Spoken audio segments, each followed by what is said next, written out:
என்னை பொறுத்த வரைக்கும் ஒரு ஹீரோவாக ஒரு ஸ்கிரிப்ட் வந்து அமையிறது லைஃப்பில் ரொம்ப ரேர். ரொம்ப அப்பப்போ தான் நமக்கு அந்த மாதிரி ஒன்று அமையும். ஒரு கதை நம்ம கேட்கும்போதே இந்த கதை தான் ஹீரோ அப்படிங்கும்போது ஒரு நம்பிக்கை வந்துடும் மனசில். அண்ட் இது ஃபுல் ஸ்கிரிப்ட் ஆனதுக்கப்புறம் இன்னும் கொஞ்சம் டீட்டெயிலிங் கேட்கணும் அப்படின்னு ஆசைப்பட்டேன்.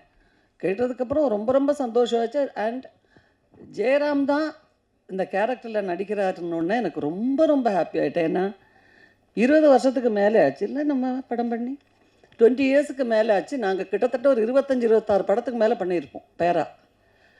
அது பஞ்சதந்தத்துக்கு அப்புறம் புத்தம்புது காலைன்னு ஒரு ஆந்தாலஜி மட்டும்தான் பண்ணக்கூடிய வாய்ப்பு கிடச்சிது. அது கோவிட் டைமில். அது ஒன் டே தான் ஒர்க் பண்ணோம் காம்பினேஷன். அப்போது அதுக்கப்புறம் ஒரு பல கதைகளை கேட்டிருக்கோம். பட் சிலது எனக்கு பிடிக்கும், சிலது ஜெயராம் பிடிக்காது. நாங்கள் 2 பேரும் கம்யூனிகேட் பண்ணிப்போம். ஜெயராம் இந்த கதை வந்து சொன்னாங்க, நீங்கள் பண்ணுறீங்களா? இல்லை, எனக்கு அப்படி ஒன்றும் ஒரு வித்தியாசமாக நம்மக்கிட்ட எதிர்பார்க்குற ஒன்று ஃபுல் சீரியஸாக இருக்கும். அந்த சீரியஸ்லேயும் நமக்கு பிடிச்ச மாதிரி சிலது அமையாது. அண்ட் இந்த ஸ்கிரிப்ட் கேட்ட உடனே பாண்டியராஜ் ஸ்கிரிப்டை பற்றி நமக்கு எப்போவுமே ஒரு நம்பிக்கை இருக்குது. பாண்டியராஜுக்குள்ளே இருக்கிற அந்த ரைட்டர் மேலே தான் எனக்கு மரியாதை அதிகம். ஏன்னா பசங்க படத்துலேருந்து அவருடைய எல்லா படங்களும் கிட்டத்தட்ட நான் பார்த்துருக்கேன். அந்த ஸ்கிரிப்டிங் அப்படிங்கிறதுல நிறைய டைம் எடுத்துக்குவார்.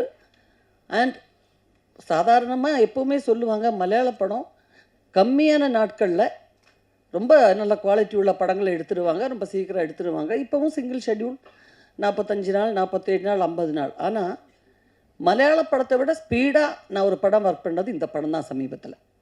எப்போ ஸ்டார்ட் பண்ணாங்க, எப்போ முடித்தாங்க, எனக்கு ஒரே அதிசயம். முடிஞ்சிடுச்சா ஷூட்டிங்? என்னால் மட்டும்தான் பல நேரங்களில் கோஆப்ரேட் பண்ண முடியாத சூழ்நிலை ஏற்பட்டிருக்கேன். ஏன்னா மலையாளம் அதிகமான படங்கள் பண்ணுறதுனால அங்கே இருந்து ட்ராவல் பண்ணிக்கிட்டே இருக்கணும் நான். ஸோ அந்த ஒரு கஷ்டம் எனக்கு இருந்துச்சு. பட் அதுக்கு நடுவில் எப்படியோ சமாளித்து பல நேரங்களில் நான் வந்திருக்கேன். ஒவ்வொரு நாள் ஷூட்டிங்கும் இவங்க எல்லோரும் சொன்ன மாதிரியே ஒவ்வொரு நாள் ஷூட்டிங்கும் எனக்கு அவ்வளோ என்ஜாய் பண்ணுற மாதிரி இருந்துச்சு. ஏன்னா ஒரு கண்டென்ட் நல்லா இருக்குது, ஒரு கதை, கேரக்டர் எல்லாம் கிட்டத்தட்ட ஒரு 60% பக்காவாக இருந்துச்சுன்னா நம்ம அதில் நம்ம கொஞ்சம் இன்புட்டு, நம்ம இம்ப்ரவைசேஷன் அது ரொம்ப பிடிக்கும் நமக்கு. ஸோ அதனால் நாங்கள் 2 பேரும் பேசிப்போம். ஒரு சீன் கூட நாங்கள் 2 பேரும் இது வரைக்கும் ஆக்ட் பண்ணதில் ரிப்பீட்டேஷனாக எங்களுக்கு ஃபீல் ஆகலை. கிட்டத்தட்ட எல்லா படங்களுமே ஃபேமிலி ஓரியன்ட் படங்கள் தான் நாங்கள் பண்ணியிருக்கோம். ஆனால் அதில் இருக்கிறது ஏதாவது நேச்சுரலி வந்து நமக்கு அப்படியா வந்துடும். சில சீன்ஸ் எல்லாம் ஒரு குடும்பத்தில் ஹஸ்பண்ட் அண்ட் ஒய்ஃபு, குழந்தைங்க, அது இதுன்னு போது ஏதாவது நமக்கு வந்து ரிப்பீட்டேஷன் வரும். பட் எனக்கு தெரிஞ்ச எதுவுமே ரிப்பீட்டேஷன் இல்லை.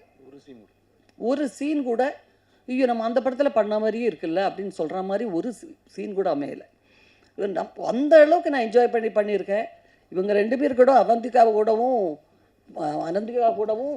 சஞ்சனா கூடவும் ஒர்க் பண்ணது நாங்கள் ஒரு 2வது நாள் 3வது நாள்லேருந்து மறந்தாச்சு. நாங்கள் எல்லோரும் ஆர்டிஸ்ட்டு ஆக்ட் பண்ண வர்றோங்கிறது. And Tamil Kumaran sir, Mysskin sir, எவ்வளோ நல்ல டைரக்டர் மிஷ்கின்கிறது உங்களை எல்லாருக்கும் தெரியும். ரொம்ப வித்தியாசமான சிந்தனையுடையவர், நல்ல ஒரு கிரியேட்டர். அவருக்குள்ளே இப்படி ஒரு நல்ல ஆக்டர், அதுவும் ஹியூமர் டைமிங் உள்ள ஒரு ஆக்டர் இருக்குன்னு இந்த படத்துக்கு அப்புறம் தான் எனக்கு தெரிஞ்சுது. எங்கள் காம்பினேஷனில் பிரமாதமான ஒரு சீக்வன்ஸ் அமைஞ்சிருக்கு.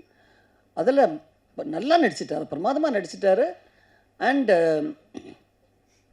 நல்ல கேஸ்டிங்கில் பாண்டியராஜ் 100% அவர் சக்ஸஸ் ஆகிட்டாருன்னு தான் சொல்லணும். ஒரு ஆர்டிஸ்ட் கூட ஒரு ராங் சாய்ஸ் அப்படின்னு சொல்கிறதுக்கு இல்லை.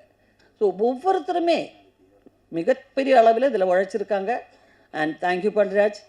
And Jayaram, thank you so much. ஏன்னா பல சந்தர்ப்பங்களில் இந்த படத்தில் நான் ஃபேஸ் பண்ண பல சந்தர்ப்பங்களில் ஜெயராம் இல்லாமல் வேறு எந்த ஆக்டராக இருந்தாலும் எனக்கு இந்த அளவுக்கு என்ன சொல்கிறது, நாங்கள் டெய்லி கம்யூனிகேட் பண்ணிப்போம் சின்ன சின்ன விஷயங்களாக இருந்தால் கூட. ஸோ ரொம்ப நாளைக்கு அப்புறம் எங்கள் காம்பினேஷனில் எங்களுக்கு நாங்கள் என்ஜாய் பண்ண படங்கிற முறையில் ஒரு பெரிய எதிர்பார்ப்பு இருக்குது. கண்டிப்பாக உங்கள் எல்லாருக்கும் பிடிச்ச ஒரு படமாக இருக்குன்னு தான் நான் நம்புகிறேன். நம்ம நடிக்கிற எல்லா படமும் நல்லா வரணும்னு வேண்டிக்கிட்டு தான் வந்து நடிக்கிறோம்.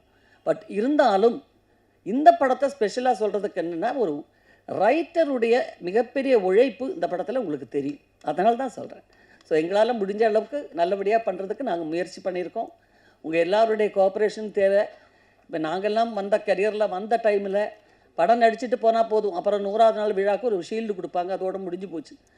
அந்த சினிமா சம்பந்தப்பட்ட ஒரு 4-5 மேகசின்ஸ் அவ்வளோதான் இருக்கும். பட் இப்போ இதை வந்து ஜனங்க மத்தியில் கொண்டு போய் ரீச் பண்ணுறதுக்கு உங்களுடைய எல்லாருடைய கோஆப்ரேஷனும் தேவைப்படுது. ஸோ அதை நல்லபடியாக நீங்கள் பண்ணி கொடுக்கணும். Thank you so much. ரொம்ப ரொம்ப நன்றி.